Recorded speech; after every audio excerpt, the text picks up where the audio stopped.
partnership with Ghana. Sure. I will assure you that we all are in support of that. Because of Malta being a very good country economically and in the center of Europe somewhere, Sure.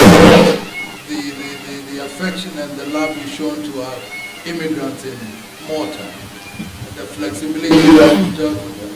I'm glad that you have a heart for Ghana and then Africa. Sure. I've seen also the collaboration that you see for Sub-Saharan Africa.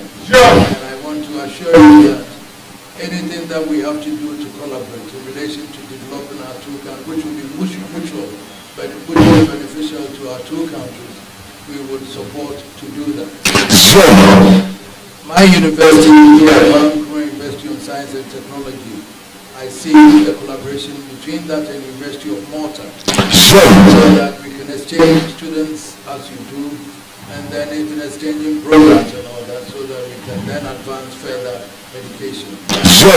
How we know education is going to develop this country, and therefore, if we can have good education for our people, it creates employment for us, and then companies and investors also would have the adequate human resource to meet their requirements. Sure.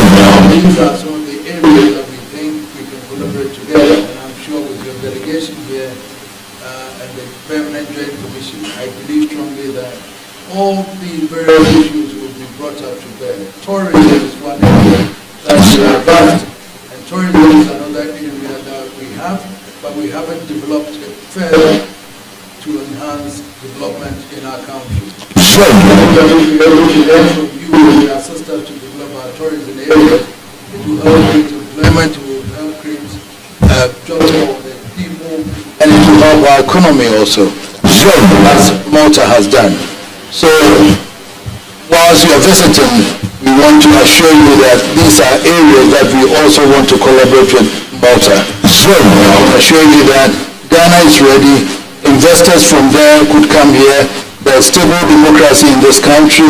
We change our governments through the ballot box and everything is stable. And therefore investors are assured of a stable atmosphere and climate for them to invest their monies here. Sure. With me sitting here, governments will come and go and I'll be here, so we would always protect you investors also. Sure. So I want to assure you that this is the message that you carry to your people, that Ghana is ready and Ghana seeks investments from Malta. Sure. Thank you for visiting us today, and we assure you that Ghana is also very proud to receive you. Thank Sure. you very much for coming. Sure.